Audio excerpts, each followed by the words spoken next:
Good morning students. Lockdown में उम्मीद करते हैं कि आप अपने घर में सुरक्षित रहेंगे। जैसा कि आप जानते हैं कि डिफरेंशिएशन की एक्सरसाइज हम लोगों ने स्कूल जब बंद हुए थे उससे पहले शुरू कराई थी, जिसमें 5.3 एक्सरसाइज तक हम आपको करा चुके थे। अब हम एक्सरसाइज 5.4 की तरफ बढ़ते हैं। उसमें जो है हमें डिफरेंशिएशन से जुड़े हुए पुराने जो फॉर्मूले हैं वो तो याद रखने ही हैं। e की पावर x का जो डिफरेंशिएशन है उसको हमें थोड़ा सा यहाँ समझना है। जैसे कि आप जानते हैं d/dx e की पावर x ही होता है, उसमें कोई चेंज नहीं आता है।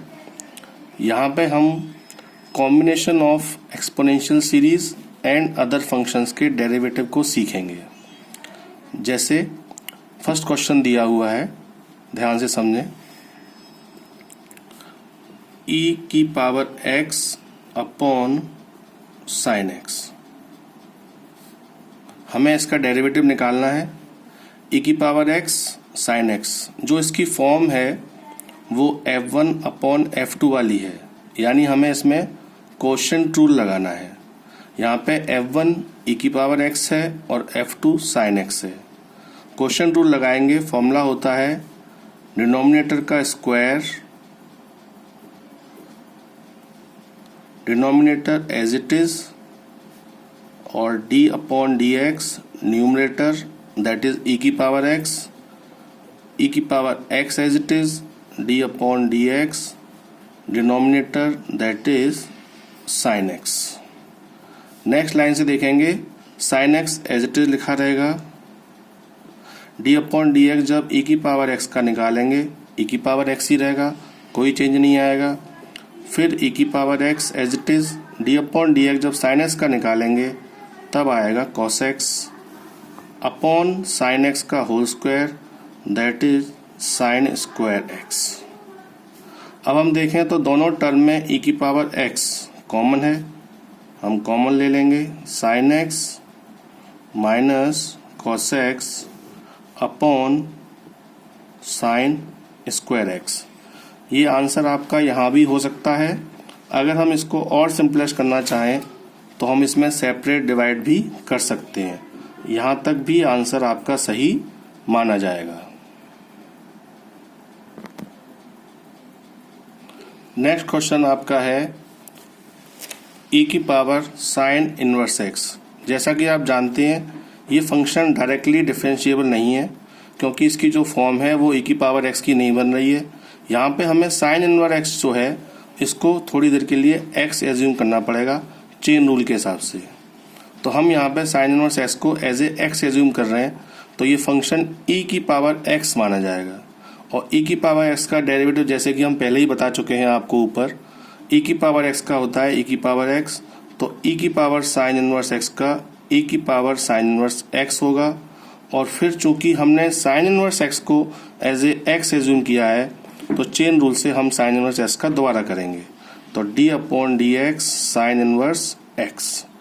इस तरह देखें तो e की पावर साइन इनवर्स x और d/dx जब हम साइन इनवर्स x का करेंगे तब आएगा 1/√1 माइनस एक्स स्क्वायर, जो कि आपका आंसर रहेगा।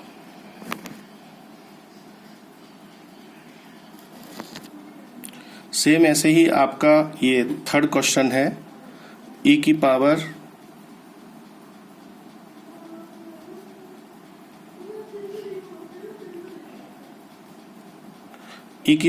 x क्यूब, इसका हमें डेरिवेटिव निकालना है d/dx।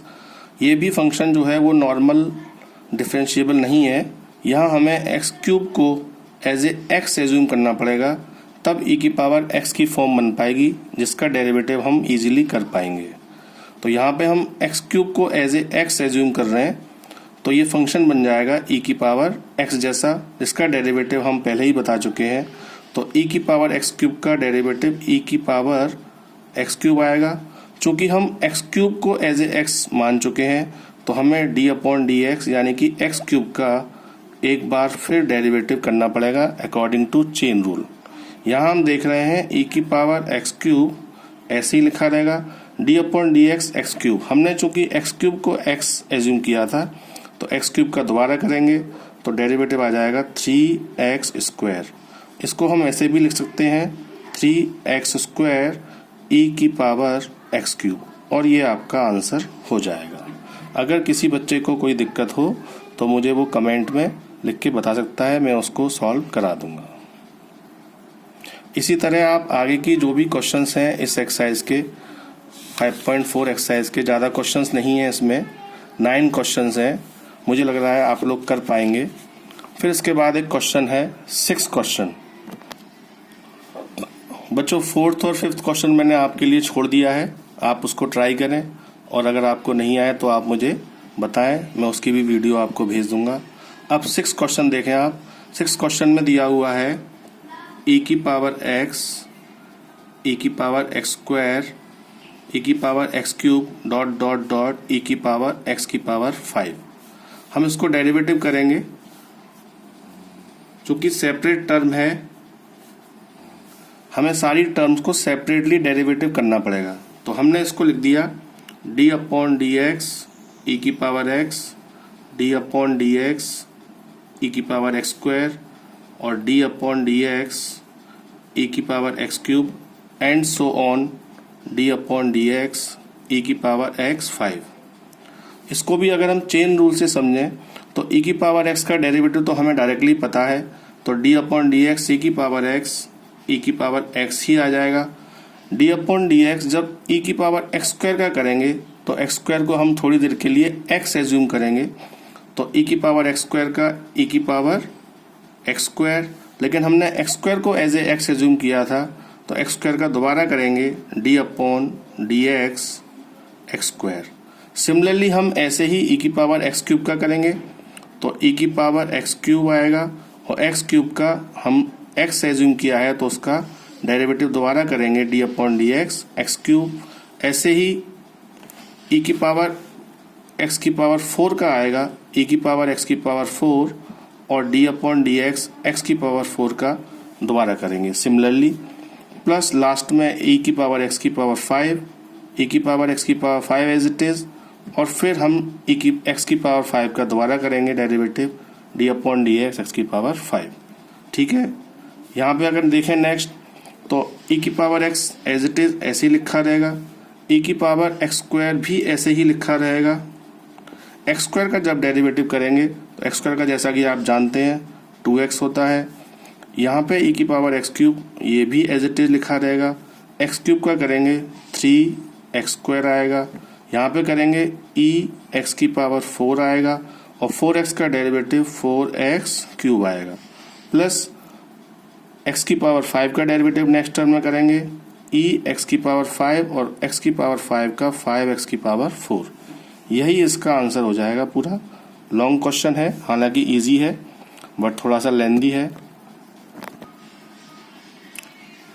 नेक्स्ट क्वेश्चन है 7th question, d upon D X E की पावर रूट एक्स, और फिर पूरा जो है वो रूट लगा हुआ है एक, यानी एक रूट के अंदर e की पावर रूट एक्स एक सिंपल टर्म दी हुई है। यहाँ अगर हम देखें तो सबसे पहले हमें रूट को एग्जामिन करना है, उस रूट के अंदर जो टर्म दी हुई है उसको हम एज ए एक्स मानेंगे, या हम ऐसे माने कि e की पावर रूट एक्स की पूरे की जो होल पावर है दैट इज 1/2। इसको हम ऐसे भी लिख सकते हैं d upon D X E की पावर रूट एक्स की पावर 1/2। अब यहाँ पे हमें अगर डेरिवेटिव करना है तो e की पावर रूट एक्स जो टर्म है पूरी, इसको हमें एज ए एक्स एज्यूम करना पड़ेगा, और ये x की पावर 1/2 मानी जाएगी। x की पावर 1/2 का डेरिवेटिव आप लोगों को मैंने बताया ही था, जो भी पावर है उसको हम आगे ले आते हैं, और जो एक पावर है वो उसमें से माइनस हो जाती है 1/2 माइनस 1। चूंकि हमने e की पावर रूट एक्स को एज ए एक्स एज्यूम किया है तो इसका डेरिवेटिव हमें चेन रूल से दोबारा करना पड़ेगा e की पावर रूट एक्स। अब नेक्स्ट हम देखें तो e की पावर रूट एक्स की पावर 1/2 माइनस 1, यानी ये जो पावर बचेगी ये कैसी बचेगी, माइनस की बचेगी, माइनस 1/2। इस पावर को हम नीचे ले आएंगे, e की पावर रूट एक्स की पावर ये माइनस 1/2 एज इट इज लिखा हुआ है। यहाँ पे देखें तो e की पावर रूट एक्स है, e की पावर रूट एक्स को सॉल्व करने के लिए रूट एक्स को थोड़ी देर के लिए x मानना पड़ेगा, तो e की पावर x माना जाएगा, ये उसका डेरिवेटिव e की पावर रूट एक्स ही होगा। चूंकि रूट एक्स को हमने एज्यूम किया है तो रूट एक्स का दोबारा करेंगे डेरिवेटिव d/dx रूट एक्स। यहाँ पे ये जो माइनस की पावर 1/2 है, इसका मतलब हो गया कि ये रूट में है लेकिन ये अपॉन में है, तो इसको 1/2 1/रूट के अंदर e की पावर रूट एक्स, ऐसे हम इसको लिख सकते हैं। यहाँ e की पावर रूट एक्स और d/dx जब हम रूट एक्स का करेंगे तो मैंने बताया था इसको हम x की पावर 1/2 मान लेते हैं, या रूट एक्स का डायरेक्ट भी मैंने बताया था, आप डायरेक्टली याद कर सकते हैं 1/2 रूट एक्स, 1/2 रूट एक्स, ये इसका आंसर आएगा। अब ये पूरा जो आंसर है या तो आप इसी फॉर्म में छोड़ दें इसको, या थोड़ा सिंपलेस्ट कर लें, ये 2 का 2 में मल्टीप्लाई कर दें 1/, ये नेक्स्ट लाइन से देखें 1/4 रूट एक्स e की power root x upon root में e की पावर रूट एक्स, ये इसका आंसर हो जाएगा लास्ट में। बच्चों इसके बाद 2 क्वेश्चन आपके रह गए हैं, एक 8th और 9th, और 2 क्वेश्चन मैंने छोड़े हैं आपके लिए 4th और 5th। मुझे लग रहा है हो जाएंगे, कोई ऐसी दिक्कत नहीं है। फिर भी अगर आपको कहीं दिक्कत है तो आप कल जो क्लासेस का टाइम है 11 बजे, उसमें आप पूछ सकते हैं। थैंक यू बेटा।